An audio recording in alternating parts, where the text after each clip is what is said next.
सध्या राज्यात गाजत असलेल्या लिंग पिसाट भोंदूबाबा प्रकरणानं संपूर्ण महाराष्ट्र ढवळून निघालाय। या प्रकरणातील मुख्य आरोपी अशोक खरात याच्यावर अनेक महिलांचं लैंगिक शोषण केल्याचे गंभीर आरोप होत असून त्याच्या नावाभोवती वादाचं वर्तुळ अधिक घडत होत आहे। विविध माध्यमांमधून समोर येणाऱ्या तक्रारी आणि कथित पीडितांच्या निवेदनांमुळे हा विषय केवळ गुन्हेगारी मर्यादित न राहता सामाजिक संतापाचा विषय बनलाय।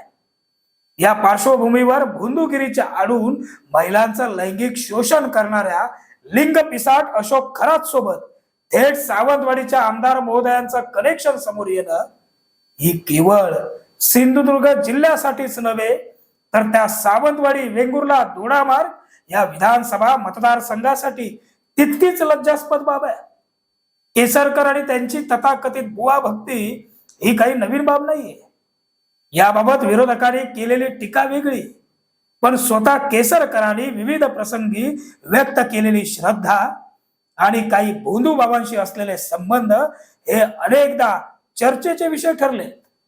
लक्षात घ्या, या प्रकरणात सर्वात गंभीर बाब म्हणजे ज्या व्यक्तीवर महिलांच्या लैंगिक शोषणाचे आरोप आहेत अशा व्यक्तीला समाजात बाबा म्हणून स्थान मिळणं आणि त्याच्याशी राजकीय संबंध असल्याच्या चर्चा होणं हेच फार मोठं आणि गंभीर आहे।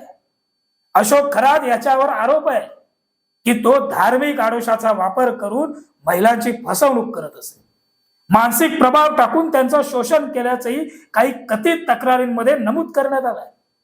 जर हे आरोप सत्य ठरल्यावर हा प्रकार केवळ वैयक्तिक गुन्हा नसून समाजाच्या नैतिकतेवरचा आघात करणार आहे।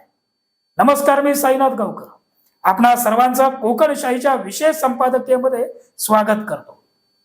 विषय श्रद्धेचा असता तर ठीक होता, मात्र हा विषय केवळ वैयक्तिक श्रद्धेपुरता मर्यादित राहत नाही।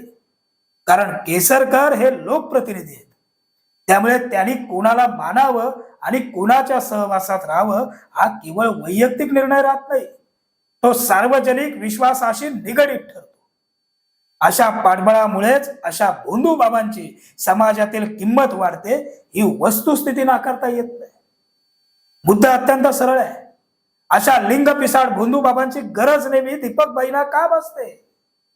ज्या अशोक खरातवर अनेक महिलांचे लैंगिक शोषण केल्याचे गंभीर आरोप आहेत अशा व्यक्तीच्या सहवासात लोकप्रतिनिधी कसे काय दिसतात? स्वतःला बुवा म्हणून सादर करत समाजाची आणि धर्माची बदनामी करणाऱ्या व्यक्तीला राजकीय पाठबळ मिळतच कसं? या अशा राजकीय पाठबळामुळेच अशा भोंदू बाबांचं पावतं। आपोआप अशा भोंदू बाबांची समाजातील किंमत वाढते ही वस्तुस्थिती नाकारता येत नाही।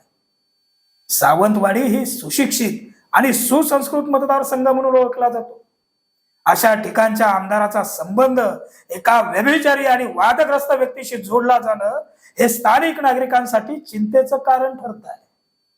त्यामुळे सावंतवाडीकर आज थेट प्रश्न विचारतात, आमदार साहेब, तुम्हाला या सर्व प्रकारानं अस्वस्थ वाटत नाहीये का?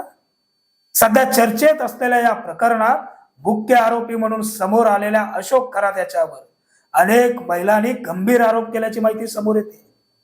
माध्यमांमध्ये प्रसिद्ध झालेल्या वृत्तांनुसार स्वतःला बुवा म्हणून सादर करत त्यानं धार्मिक विधी, उपचार आणि श्रद्धेच्या नावाखाली महिलांशी जवळीक साधली असा आरोप आहे।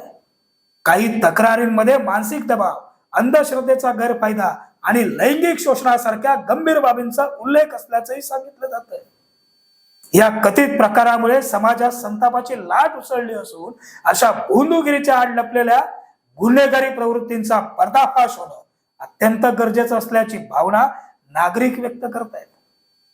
विशेष म्हणजे अशा गंभीर आरोपांमध्ये नाव आलेल्या व्यक्तींशी कोणत्याही लोकप्रतिनिधींचे संबंध दिसून येणं हा मुद्दा अधिकच संवेदनशील ठरतोय। आजवर दीपकबाईंवर विरोधकांनी बंगाली बाबा, नुरी मौलाना, गड इंग्लज बाबा अशा अनेक नावाने आरोप केलेत। त्यांना राजकीय चिखलफेक म्हणता येईल, पण आता जेव्हा अशोक खरात सारख्या गंभीर गुन्ह्यांमध्ये आरोपी असलेल्या व्यक्तीशी संबंध दर्शवणारे फोटो समोर येतात तेव्हा प्रश्न अधिक तीव्र होतोय। नाशिक मधील अशोक खरात या तथाकथित भोंदू बाबाचे काळे कारनामे एका मागोमाग एक उघडच होत आहेत। अनेक महिलांनी पुढे येत त्याच्यावर लैंगिक छळ आणि अत्याचाराचे आरोप केलेत. या प्रकरणात आतापर्यंत एकूण 6 गुन्हे दाखल झाले असून अजून 3 नवीन गुन्ह्यांची भर पडली आहे.